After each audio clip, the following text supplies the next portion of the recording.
یہ کہانی ایک ایسے مجرم کی ہے جو 23 سال تک جیل کی کال کوٹری کے اندر اپنی سزائے موت کے انتظار میں زندگی کاٹتا رہا۔ جیل میں سزا کاٹنے کے دوران اس کے والدین کا بھی انتقال ہو گیا۔ 2 بھائی جو اس کے پیچھے اس کے کیس کی پیروی کر رہے تھے وہ بھی انتقال کر گئے۔ 2015 کے اندر اس کے ڈیتھ وارنٹ کے اوپر دستخط کر دیے گئے تھے۔ اس کو پھانسی دینے کی تیاریاں کی جانے لگی۔ جیل کے ڈاکٹرز نے اس کے قد اور گردن کا ناپ بھی لے لیا، لیکن خوش قسمتی سے پھانسی سے ایک دن پہلے رات 11:30 بجے ہائی کورٹ کی طرف سے ایک آرڈر آتا ہے اور اس کی پھانسی کو مسترد کر دیا گیا۔ گاؤں کے اندر ایک ذمہ دار گھرانے کا لڑکا رہتا تھا۔ یہ اکثر اپنی چودراہٹ کا روب جتایا کرتا تھا۔ اسی گاؤں کے اندر ایک اور بھی گروپ تھا جو چودراہٹ کا دعوے دار تھا۔ دونوں گروپوں کے اندر لڑائی جھگڑے معمول کی بات تھی۔ ایک دن مخالف گروپ نے چودراہٹ کے دعوے دار کو سبق سکھانے کا فیصلہ کیا۔ یہ لڑکے اس کے گھر گئے اور اس کو بری طرح سے تشدد کا نشانہ بنانا شروع کر دیا۔ یہ قریب تھا کہ یہ اسے جان سے ہی مار دیتے۔ اسی دوران اس کا چھوٹا بھائی یہ سارا منظر اپنی آنکھوں سے دیکھ رہا تھا۔ یہ 9th کلاس کا اسٹوڈنٹ تھا اور اسے اپنے بڑے بھائی کی یہ حالت نہ دیکھی گئی۔ یہ اندر گیا اور اندر سے اپنے بڑے بھائی کا پسٹل اٹھا لایا اور اس نے دروازے پر آ کر اندھا دھند فائرنگ شروع کر دی۔ اس کی فائرنگ کے نتیجے میں 2 حملہ آور زخمی ہو گئے، جن میں سے ایک کی 28 دن کے بعد موت واقع ہو گئی۔ جب بندہ مر گیا تو اس نابالغ لڑکے کو گرفتار کر لیا گیا۔ یہ 1993 کی بات ہے۔ اس لڑکے کی عمر اس وقت صرف اور صرف 17 سال تھی۔ اس کا تعلق برے والا کے نوائی علاقے گگو منڈی سے تھا۔ 5 سال تک اس کا مقدمہ عدالت کے اندر چلتا رہا، لیکن آخر کار 1998 کے اندر اس کو سزائے موت سنا دی گئی۔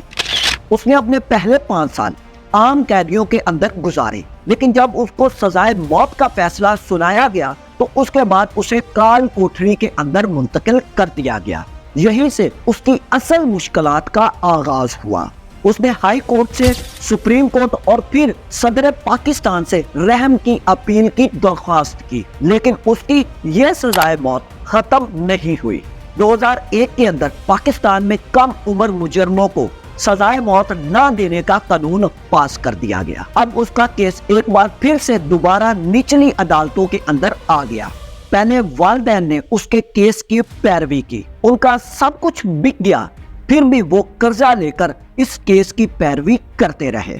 بیٹا ابھی جیل کے اندر ہی تھا کہ والدین کا انتقال ہو گیا۔ اس کے بعد بڑے بھائی نے اس کیس کی پیروی شروع کر دی۔ کچھ ہی عرصے کے بعد اس کے بڑے بھائی کا بھی انتقال ہو گیا۔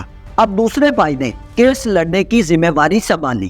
یہ ایک بہت لمبی قانونی کارروائی تھی جس نے 23 سال کال کوٹری کے اندر گزارے اور جس کو 4 سے 5 قیدیوں کے ساتھ 6x8 کی کال کوٹری کے اندر رکھا گیا تھا۔ باقی قیدیوں کے پاس یہ سہولیات تھی کہ وہ دوسرے قیدیوں کے ساتھ مل سکتے تھے۔ ان کی سہولیات میں یہ بھی تھا کہ وہ پوری جیل کے اندر کہیں بھی جا آ سکتے تھے، لیکن چودھری انور اور ان کے ساتھی سارا دن کال کوٹری کے اندر ہی پڑے رہتے تھے۔ انہیں صرف اور صرف پورے دن کے اندر صرف 2 گھنٹے کے لیے کال کوٹری سے باہر نکالا جاتا تھا۔ تقریباً 22 گھنٹے وہ اسی کال کوٹری کے اندر گزارتے تھے، جس کال کوٹری کے اندر ہی باتھ روم بنایا ہوا تھا۔ اگر کسی نے جزائے حاجت کرنی تھی تو وہ اسی کوٹری کے اندر کرتے تھے۔ طویل قید کے اندر چودھری انور نے صرف اور صرف اپنوں کو ہی نہیں گوایا، بلکہ جب بھی کسی کی پھانسی کا ٹائم آتا تو یہ بہت خوفناک منظر ہوتا تھا۔ تمام قیدی انتہائی خوف زدہ اور اداس ہو جاتے تھے۔ ساتھی کو پھانسی ہونے کی وجہ سے ساتھ میں موجود قیدی کئی دنوں تک کھانا نہیں کھاتے تھے۔ سزائے موت کے منتظر اس قیدی کو اتنی زیادہ ٹینشن ہوتی تھی کہ اس کو فالج ہو گیا اور اس کے جسم کا بایاں حصہ مکمل طور پر مفلوج ہو گیا تھا۔ کچھ عرصے کے بعد ٹینشن کی وجہ سے اس کو ہارٹ اٹیک بھی آ گیا تھا۔ آخرکار ایک بار پھر سے 2015 کے اندر اس کے ڈیتھ وارنٹ کے اوپر دستخط کر دیے گئے تھے۔ اس کو پھانسی دینے کی تیاریاں مکمل کی جانے لگی۔ جیل کے ڈاکٹر نے اس کی گردن اور قد کا ناپ لے لیا۔ یہ اس لیے ہوتا ہے کہ پھندا اس کے قد اور گردن کے مطابق تیار کیا جا سکے۔ اس کی اپنے گھر والوں کے ساتھ آخری ملاقات بھی کروا دی گئی۔ اگر اس سائڈ پر یہ رو رہا تھا تو ادھر اس کے گھر والوں کی آنکھوں کے آنسو نہیں رک رہے تھے۔ ناظرین کرام، یہ انتہائی جذباتی منظر تھا جس کو ہم الفاظوں کے اندر بیان نہیں کر سکتے۔ چودھری انور کو صبح فجر کے ٹائم پھانسی دی جانی تھی، لیکن اچانک ہی ہائی کورٹ کی جانب سے اس کے لیے ایک خوشخبری آ گئی۔ عدالت عالیہ نے رات 11:30 بجے یہ حکم دیا کہ چودھری انور کی پھانسی کو روک دیا جائے۔ یہ صرف اور صرف چند دن کی خوشی تھی۔ قیدی کو یہ معلوم تھا کہ اس کی زندگی صرف چند دن کے لیے بڑھ گئی ہے، آخر تو اسے پھانسی دی ہی جانی ہے۔ اب چودھری انور کے جیل کے اندر یوں ہی ماہوں سال گزرتے رہے۔ آخرکار 2021 کے اندر 28 سال کی سزا کاٹنے کے بعد چودھری انور کو رہا کر دیا گیا۔ یہ ڈسٹرکٹ جیل بہاڑی سے جب باہر نکلا تو اس کے لیے دنیا مکمل طور پر بدل چکی تھی۔ جب یہ جیل کے اندر گیا تھا تو اس وقت نہ تو موبائل فون تھے اور نہ ہی انٹرنیٹ، گاڑیاں، سڑکیں، مکمل طور صورتحال اس کے لیے بدل چکی تھی۔ یہ جب باہر آیا تو پوری دنیا اس کے لیے بدل چکی تھی۔ رہائی کے بعد سب سے پہلے یہ اپنے بڑے بھائی کے گھر گیا۔ وہاں پر اس کا بڑا بھائی تو موجود نہیں تھا کیونکہ وہ اس کے پیچھے اس کا کیس لڑتے لڑتے اس دنیا سے کوچ کر گیا تھا۔ بھائی کے بچوں نے چودھری انور کا استقبال کیا۔ یہ سب کچھ دیکھ کر چودھری انور یہ سمجھتے رہے کہ انہوں نے جذبات کے اندر آ کر بہت بڑا قدم اٹھا دیا تھا۔ اگرچہ وہ وقتی طور پر جذباتی تھے اور اپنے کیے گئے کام کو درست سمجھتے تھے، لیکن بعد میں انہیں یہ احساس ہوا کہ یہ ان کی زندگی کی کتنی بڑی غلطی تھی۔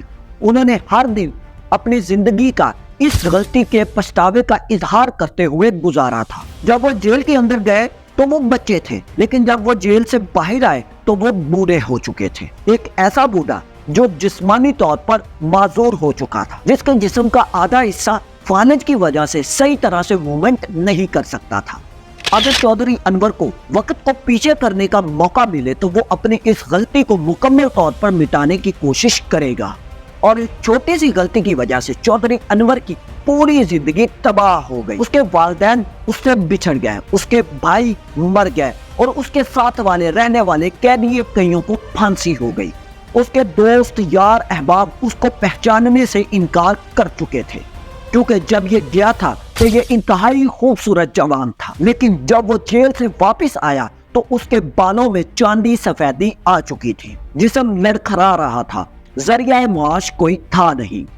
اب اس کو ایک نئے طریقے سے زندگی گزارنا تھی، لیکن زندگی اب اختتام پذیر ہو رہی تھی۔ ناظرین کرام، میں امید کرتا ہوں کہ یہ ویڈیو آپ کے لیے انتہائی انفارمیٹیو ثابت ہوئی ہوگی۔ میری ایسی نیو ویڈیوز حاصل کرنے کے لیے آپ میرے چینل کو سبسکرائب لازمی کیجیے گا۔ ملتے ہیں کسی نیو ویڈیو میں، تب تک کے لیے آپ اپنے اس چینل کا خیال رکھیے گا۔ اللہ حافظ۔